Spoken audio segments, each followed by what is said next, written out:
সুপ্রিয় দর্শক, বিশ্ব সংযোগে আপনাদের স্বাগতম। কেমন আছেন আপনারা?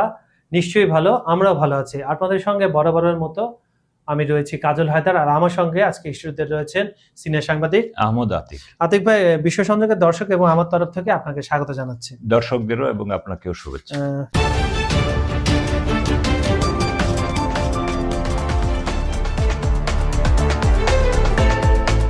আতিক ভাই, আজকে পঞ্চম দিনে ইরানের উপরে চাপিয়ে দেওয়া যুদ্ধ আমি বলবো, মানে ইরান তো আর প্রথমে অ্যাটাকে যায়নি, চাপিয়ে দেওয়া যুদ্ধ মার্কিন যুক্তরাষ্ট্র এবং ইসরায়েলের।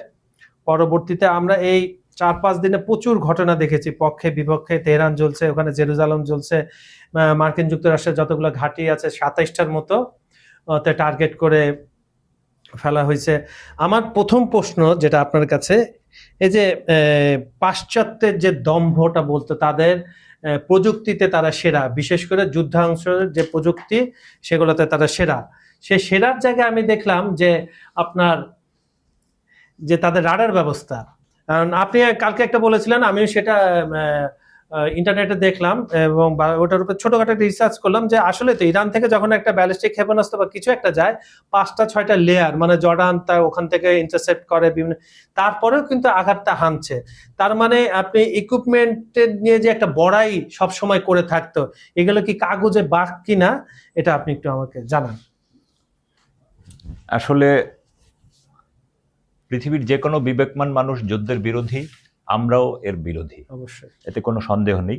কিন্তু যুদ্ধ যখন আপনার উপর চাপিয়ে দেওয়া হয়, তখন কিন্তু আপনার নিজেকে রক্ষা করাটা ফরজ হয়ে যায়।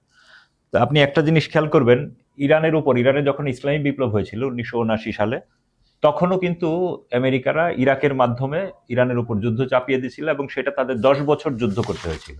তো এই জাতি কিন্তু 10 বছর এই যুদ্ধের প্রশিক্ষণ প্রাপ্ত। তারপরে এখন আবার যে ট্রাম্পের আপনি সংবাদ সম্মেলনে দেখতে পাচ্ছেন যে সে কিন্তু বলে দিয়েছে যে আমার উপরে হয়তো তারা আক্রমণ করবে, মানে কি মগের মূল্য, যে আমি সন্দেহ করলাম আপনি আমাকে মারতে পারেন, এই জন্য আমি আগে আপনাকে মেরে দিলাম। তো এগুলো হইলো তাদের চাপিয়ে দেওয়ার যুদ্ধ। এখন ইরানের দায়িত্ব হচ্ছে এই যুদ্ধ থেকে নিজেকে কিভাবে আত্মরক্ষা করবে, তারা সেটাই করছে। এবং আপনি তো ভালো করে জানেন যে ইরান যুদ্ধে ইরাকের পিছনে পুরো ওয়ার্ল্ডই ছিল। হ্যাঁ, ইরাকের পিছনে সারা পৃথিবীর সব দেশ অস্ত্র বিক্রি করছিল। এবং আপনার খেয়াল আছে এই যে রাশিয়া, এই রাশিয়ার সাথে তখন ইরানের কিন্তু চুক্তি হয়েছিল যে ইরানের তখন সীমান্ত অরক্ষিত, কাঁটাতারের বেড়া দিবে। রাশিয়া টাকা নিয়েও কিন্তু তখন সেই কাঁটাতারের সরবরাহ করেনি। তো এরকম, এবং সারা দুনিয়া ছিল ইরাকের সাথে, কিন্তু তারপরেও ইরাক পরাজিত হয়েছিল। আর এখন আমরা যে যুদ্ধটা দেখতে পাচ্ছি, যে চাপিয়ে দেওয়া যুদ্ধে মার্কিনীদের অবস্থা কিন্তু আসলে, মানে আপনি একটা জিনিস খেয়াল করবেন, পৃথিবীর ইতিহাসে এটা নেই যে একসাথে কোনো দেশ 15টা দেশে অ্যাটাক করেছে। Iran is the first country, মানে মানব জাতির ইতিহাসে, যে একসাথে 15টা দেশে আক্রমণ করেছে। এবং এই 15টা দেশে কিন্তু ওই দেশগুলাকে আক্রমণ করেনি, মার্কিন বেস গুলাতে আক্রমণ করেছে, তাদের এয়ার বেস, তাদের ক্যান্টনমেন্ট, তারপরে তাদের গোয়েন্দা কার্যক্রম। এবং আপনি জানেন অনেক দেশে, ইরানেও তেহরানে যে মার্কিন দূতাবাস ছিল সেটা ছিল গোয়েন্দাদের আখড়া। 79 সালে ইসলামী বিপ্লবের পর ওই দূতাবাসও কিন্তু বিপ্লবীরা উচ্ছেদ করে। ঠিক একইভাবে এখন আপনি দেখবেন আরব আমিরাত এবং বাগদাদ, এইসব দেশে যে এমবাসি গুলা, এগুলো মূলত হলো তাদের আখড়া। এবং এখানে তাদের আর্মিও থাকে, এখানে তাদের গোয়েন্দারাও থাকে, এখানে কূটনীতিকরাও থাকে, যার ফলে এইসবগুলা ইরানের বৈধ লক্ষ্যবস্তু হয়েছে।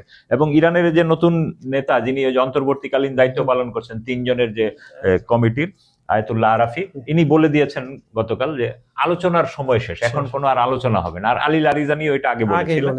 আপনি সহজভাবে দেখবেন যে ইরানে যেমন পাশ্চাত্যের পক্ষ থেকে এখন খুব বিভিন্ন মিস ইনফরমেশন ছড়ানো হচ্ছে। যেমন কালকে রাত থেকে বলছে যে আয়াতুল্লাহ খামেনির ছেলে নতুন নির্বাচিত হয়ে গেছে। আসলে তাদের কোনো মিটিং হচ্ছে কি না হচ্ছে এটা সম্পূর্ণ গোপন। এবং কোম শহরে যেই ভবনে মিটিং নরমালি হয়, ওই ভবন কিন্তু ইসরায়েল মনে করেছিল যে এখানে বুঝি লোকজন আছে, তারা কিন্তু ইরানিরা ওইটা বহু আগেই খালি করে দিয়েছে, ওইটাকে গুড়িয়ে দিয়েছে। তো এখন কিন্তু ইরানে আসলে বেসিক্যালি এই যে মাসুদ পেজেকশিয়ান প্রেসিডেন্ট এবং তাদের যে বিচার বিভাগের প্রধান এবং এই যে অ্যাসেম্বলি অফ এক্সপার্ট থেকে আয়াতুল্লাহ আরাফি, এই 3 জনের যৌথ নেতৃত্বে দেশ চলছে। হ্যাঁ, মানে দেশ চলতে বলে যে দেশের যে ডেইলি রুটিন এবং রাহবার যে কাজগুলো, আয়াতুল্লাহ খামেনির যে কাজগুলো করতেন, এরা 3 জন সেই কাজ রুটিন ওয়ার্ক করছেন। এবং প্রচুর বেসামরিক মানুষ নিহত হচ্ছে। এবং মার্কিন যুক্তরাষ্ট্র দাবি করছে যে তারা 2000 লক্ষ্যবস্তুতে ইরানের হামলা চালিয়েছে, কিন্তু ইসরায়েল এবং মার্কিন যুক্তরাষ্ট্রের কি কি লক্ষ্যবস্তুতে ইরান হামলা চালিয়েছে এটা কিন্তু তারা কখনো সামনে আনতেছে না। আর এই যে তেলের বাজারে আগুন লাগার ফলে এখন কিন্তু একটা মজার বিষয় হয়েছে, খোদ ব্রিটেনে গ্যাসের দাম 93% রাইজ করেছে, ইউরোপে 50+ রাইজ করেছে, এবং গতকাল রাতেই আমি দেখেছিলাম মানে তেলের যে ওই যে ক্রুড অয়েলটা $83 ক্রস করেছে। এবং এটা যদি 10 দিন কন্টিনিউ করে এই যুদ্ধ, তাহলে এক্সপার্টরা ধারণা করতেছেন যে এটা $200 ক্রস করবে। মারাত্মক অবস্থা। এবং এই যে হরমুজ কিন্তু ইরান বন্ধ করে দিয়েছে, এবং অফিসিয়ালি শুধু চীন রিকোয়েস্ট করেছে, এবং ইরান বলছে যে ঠিক আছে আমরা শুধু চীনের জাহাজগুলো এখান দিয়ে মুভ করতে দিব, আর অন্যদেরকে মুভ করতে দিলেও তারা মুভ করতেছে না। আর খোদ ট্রাম্প বলছে যে আমি অন্যান্য দেশের যে তেলের ইয়েগুলো আছে আমি ওগুলো আমার নিরাপত্তায় আমি নিয়ে যাবো, কিন্তু সে নিজেই তার নিজের বিমানবাহী রণতরী এখান থেকে সরিয়ে নিয়েছে। তো সে অন্যদেরকে কিভাবে ভারত মহাসাগরের দিকে সে টান করছে। তো এবং আপনি জানেন যে মার্কিন সিনেটে এটা নিয়ে একটা খুব বড় আলোচনা হয়েছে, কিন্তু এগুলো আসলে বোগাস, এগুলো হলো সারা পৃথিবীর মানুষকে দেখানোর জন্য আলোচনা করে। যেই এমপিরা বা নেতারা অলরেডি জিউসদের কাছ থেকে টাকা নেয় প্রতি মাসে এবং শপথ করে আমরা ইসরায়েলের বিরুদ্ধে, এগুলো হলো পৃথিবীর মানুষকে দেখানোর জন্য তারা এক ধরনের তর্ক বিতর্ক করে মানে মানুষের মোটিভেশন দেখানোর চেষ্টা করে, দৃষ্টিভঙ্গিটা আরেক দিকে নিয়ে যায়। আর এবং আরেকটা জিনিস খেয়াল করবেন, ইউরোপে তেল দাম বৃদ্ধির কারণে ইউরোপিয়ান দেশগুলো কিন্তু গোপনে এখন রাশিয়ার কাছ থেকে তেল নিচ্ছে, এবং রাশিয়াও এখন মজা পাচ্ছে তেল বিক্রি করে। তার যুদ্ধের খরচ চালাতে হবে। তারপরে ইরান কিন্তু একটা দিক বলেছে যে আমরা কিন্তু আমাদের এখনো উন্নত অস্ত্র ব্যবহার করি, এবং আজকে গতকাল রাতে একটা নিউজ বেরিয়েছে যে রাশিয়ার অনুমতি নিয়ে সাইবেরিয়ার কোন এক লক্ষ্যবস্তুতে ইরান তার ওই যে এটাকে কি বলে আইসিবিএম দীর্ঘ পাল্লার যেটা 10,000 কিলোমিটার পাল্লার, ওইটা ইরান টেস্ট করেছে। এবং আমি বিভিন্ন ইরানি সূত্রের মাধ্যমে জানছি যে ইরানের আসলে এটা 12 থেকে 15,000 কিলোমিটার পর্যন্ত মাত্র আছে, মানে ইরান চাইলে মার্কিন ওয়াশিংটনে মূল ভূখণ্ডে আক্রমণ চালাতে পারবে, যদিও মার্কিনিরা এটা স্বীকার করতে চায় না। হ্যাঁ, তার এই মুহূর্তে ইসরায়েল কিন্তু দুই দিকের চাপে পড়ছে, কারণ আপনি জানেন লেবাননের যে প্রতিরোধ আন্দোলন তারা কিন্তু আক্রমণ শুরু করেছে, এবং গতকাল রাত পর্যন্ত তারা 5টি ইসরায়েলি মার্কাবা ট্যাঙ্ক উড়িয়ে দিয়েছে।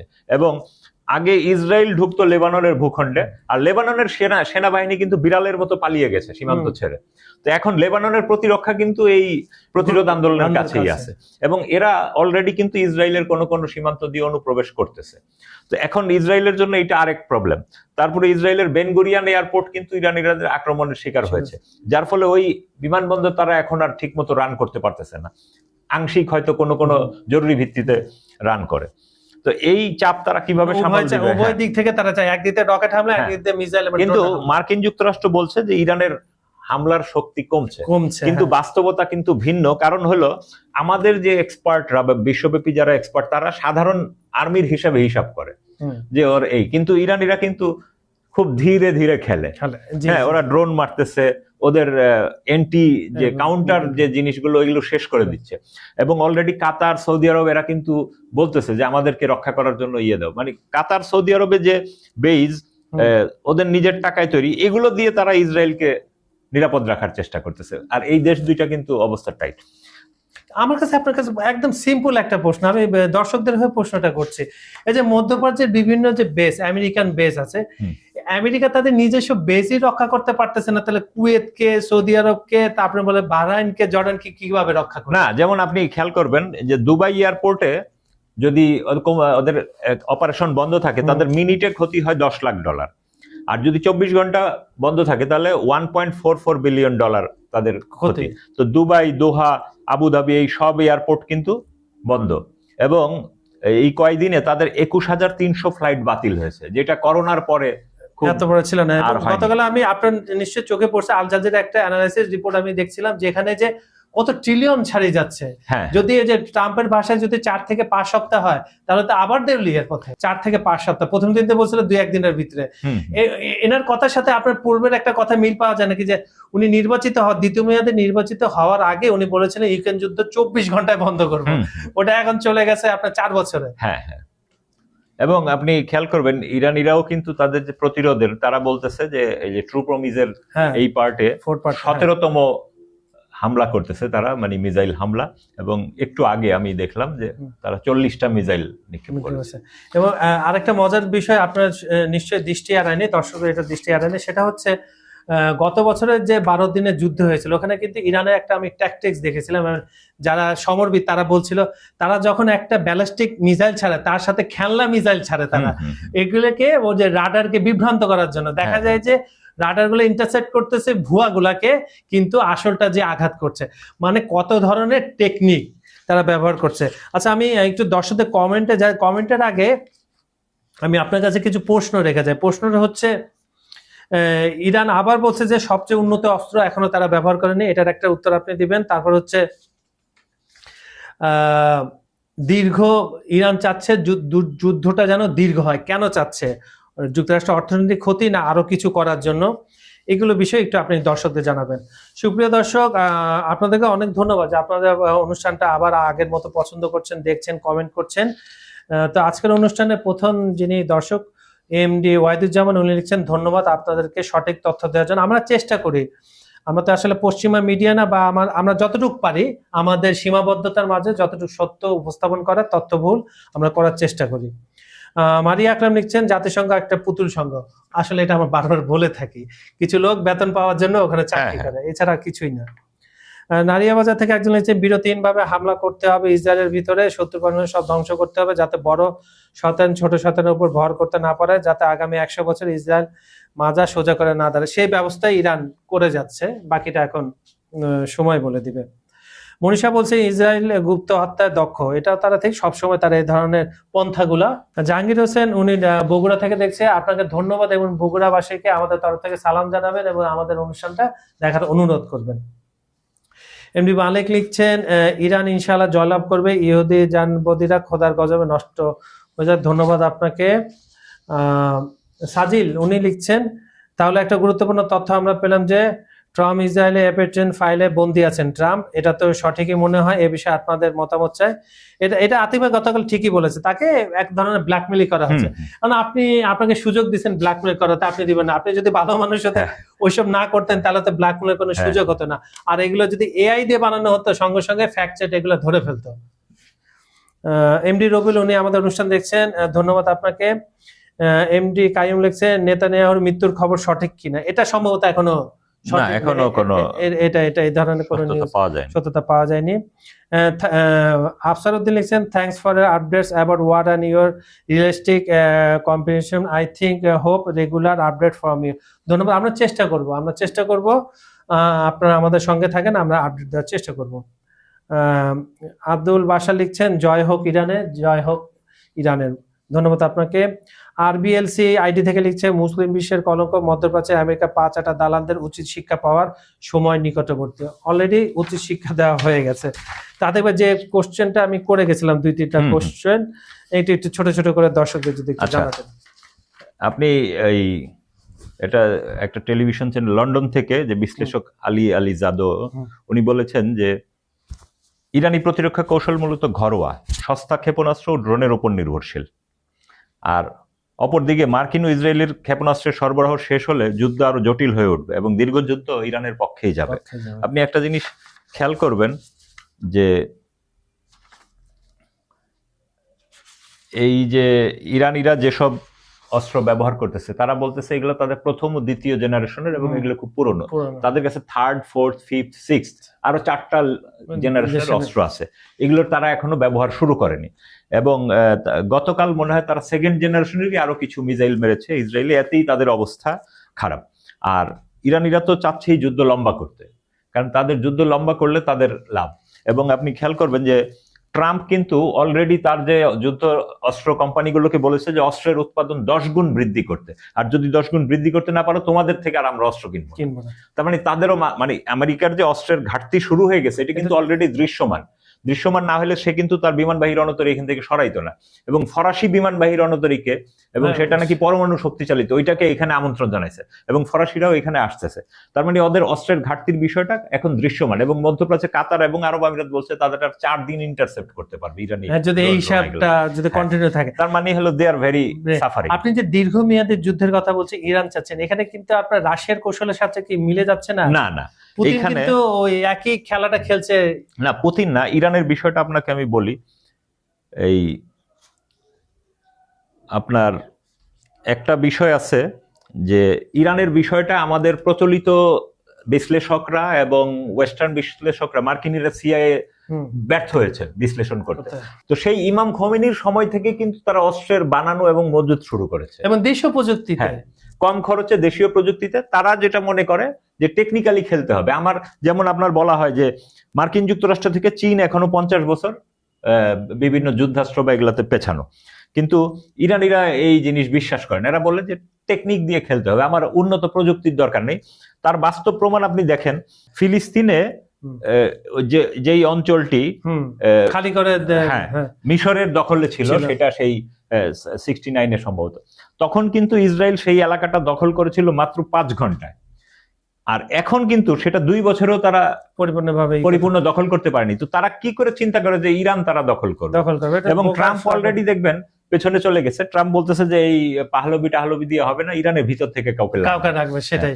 তারপরে আবার ওই যেটা বলতেছিলাম যে ইরান হলো 1979 সাল থেকে অস্ত্রের মজুত শুরু করেছে, এবং তারা কিন্তু বলছে যে আমরা 2 বছর কন্টিনিউ যুদ্ধ করার মতো অস্ত্র আমাদের কাছে আছে, এবং আবার উৎপাদনও চলমান। আবার 2 বছরের জন্য তাদের খাদ্যের মজুতও আছে কিছু না করে।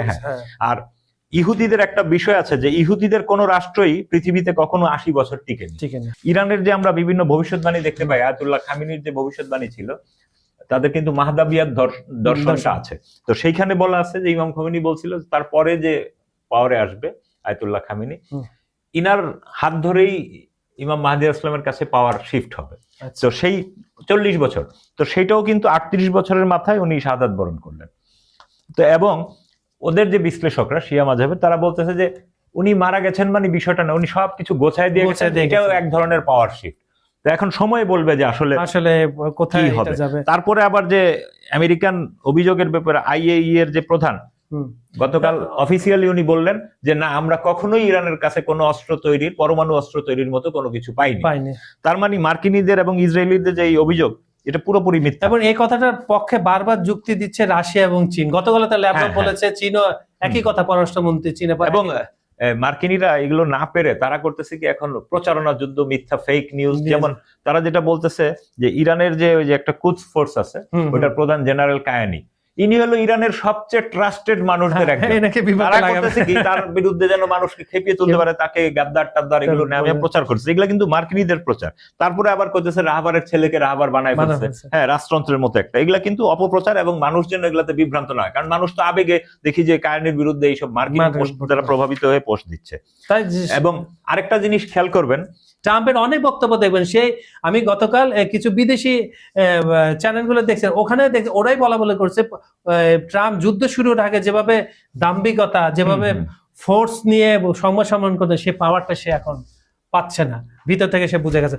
তো সুপ্রিয় দর্শক, এবং আরেকটা অগ্রগতি আছে, যেমন আয়াতুল্লাহ খামেনির কিন্তু দাফন হবে মাশহাদ শহরে, পবিত্র শহর। ওইখানে ইমাম রেজা আল ইসলামের মাজার আছে, উনার মাজারের পাশেই আয়াতুল্লাহ খামেনির পিতারও মাজার আছে। তো উনি নাকি মৃত্যুর আগে এটা বলে গিয়েছিলেন। আর আরেকটা জিনিস খেয়াল করবেন, ওই যে হঠাৎ করে ট্রাম্প বললো না যে স্থল আক্রমণ শুরু করবে, এটার কিন্তু কিছু লক্ষণ আপনি খেয়াল করবেন।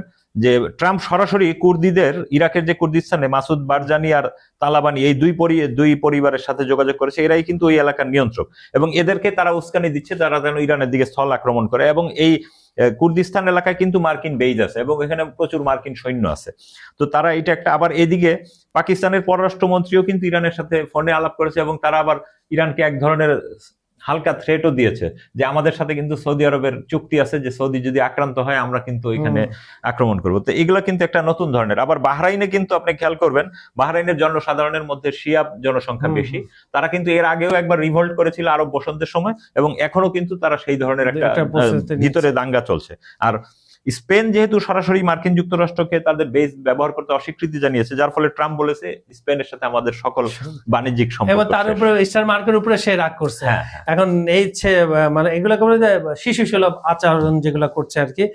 তো সুপ্রিয় দর্শক, বিশ্ব সংযোগের আজকের অনুষ্ঠান আপনাদের কেমন লাগলো অবশ্যই জানাবেন। বিশ্ব আমরা সবসময়, আমি যখন কিছুদিন আগে আপনার সাথে প্রোগ্রাম করতাম তখন কিন্তু আমরা একটা টেনশনে ছিলাম ইউক্রেন রাশিয়া নিয়ে, হ্যাঁ তারপরে ওগুলো ভেনেজুয়েলার তেল নিয়ে।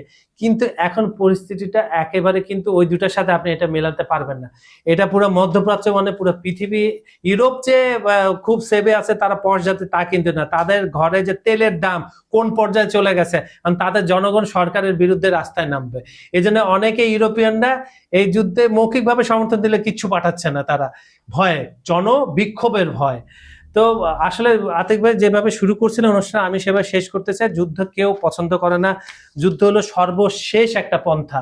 এর আগে যতগুলো পন্থা ইরান মেনে চলেছে, তারা আলোচনা করেছে, কিন্তু এই একইভাবে গাদ্দারি করা হয়েছে। গতবারও যেটা দেখলাম, পঞ্চম বৈঠক হবে তার মাঝখানে হামলা, এখানেও তৃতীয় বৈঠক, চতুর্থ বৈঠকের মাঝখানে হামলা হয়ে গেল। তা যে কোনো দেশে, যে কোনো জাতি নিজেকে প্রতিরক্ষা করার অধিকারটা, হিউম্যান রাইটস তাদের আছে, তারাই, ইরান সেটা করছে। আমরা চাইবো যে পশ্চিমাদের শুভবুদ্ধির উদয় হবে, কতটুকু হবে জানি না, তারপরেও। আর আপনারা আমাদের এই অনুষ্ঠানটা পৃথিবীর কোন প্রান্ত থেকে দেখছেন, যারা আমি বিশেষ করে যারা মধ্যপ্রাচ্যে থাকে, আমি প্রতিদিন একই কথা বারবার বলছি, মধ্যপ্রাচ্যে প্রচুর আমাদের বাঙালি ভাই বোনেরা আছে, বাংলাদেশিরা রয়েছেন, তাদের কাছে অনুরোধ, কোথাও কোনো সমস্যা দেখা দিলে আপনারা সেই জায়গায় যাবেন না। কারণ হচ্ছে ক্ষেপণাস্ত্র বা ড্রোন কখনো নাম নিয়ে বলেন আমি অমুক, তাদের লক্ষ্যবস্তু হতেই পারে, বা উৎসুক, এই উৎসুক জিনিসটা আপনারা বাদ দেন, অতি উৎসাহিত হয়ে ওই জায়গায় যাওয়া। তো নিজেরা সাবধানে থাকবেন, কারণ আপনারা হচ্ছেন আমাদের এক একজন রেমিটেন্স যোদ্ধা। সামনে ঈদ আসছে, রোজার মাস, আপনাদের উপরে বাংলাদেশের ইকোনমি অনেক অংশে নির্ভরশীল। তাছাড়া আপনাদের নিজের পরিবার, সবচেয়ে বড় কথা, আপনার নিজের পরিবার, একজন বাবা মা আপনাকে কষ্ট করে সেখানে পাঠিয়েছে, দেখা গেল অনেকে জমি বন্ধক রেখে আপনাকে পাঠিয়েছে, বিক্রি করে পাঠিয়েছে। তা আপনারা নিরাপদে থাকবেন যতটুকু সম্ভব। তো আজকের অনুষ্ঠানটা এখানে শেষ করছি। আমাদের ভিডিওগুলো সম্পূর্ণ দেখে লাইক, কমেন্ট ও শেয়ার করবেন। সবাই ভালো থাকবেন, সুস্থ থাকবেন আর নিরাপদে থাকবেন। ধন্যবাদ সবাইকে।